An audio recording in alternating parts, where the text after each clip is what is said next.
बचरनिया के माई सतोरे बहिनिया के हम पूजे बचरनिया के हम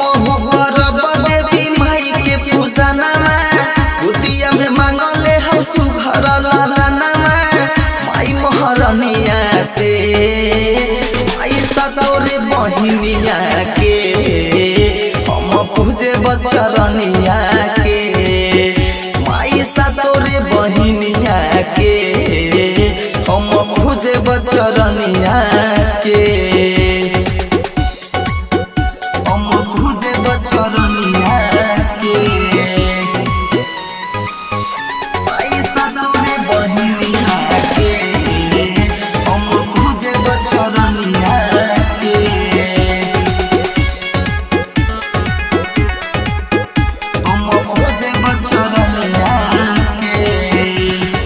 सबका से महाई दयालु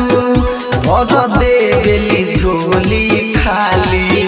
दसो हाथे अनधन लुटावे महिमा इन कर निराली सबका से महाई दयालु और देले झोली खाली दसो हाथे अनधन लुटावे महिमा कर निराली लेके दिया बाती उतार भारतिया पखार बनव दिन रतिया गंगा जी के पनिया से आई सतोरे बहिनिया के हम पूजे बचरनिया के माई सतोरे बहिनिया के हम पूजे बचरनिया के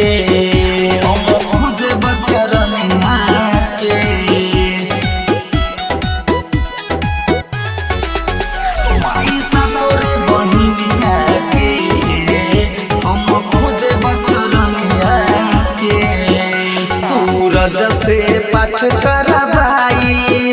जंगना में कलशा बैठाई राइटर दिन सलाह दे भरिया से कही के पूजा के सामान मंगाई मन से पाठ करवाई जंगना में कलशा बैठाई राइटर दिन सलाह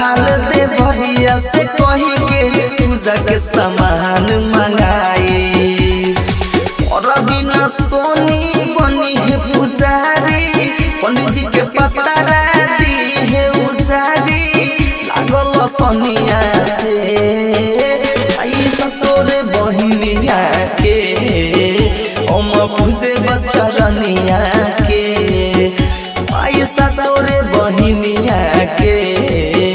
हम पूजे बचरनिया के हम करब देवी माई के पूजनमा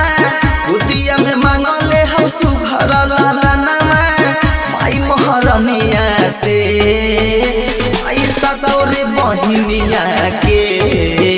हम पूजे बचरनिया के माई सतोरे बहिनिया के हम पूजे बचरनिया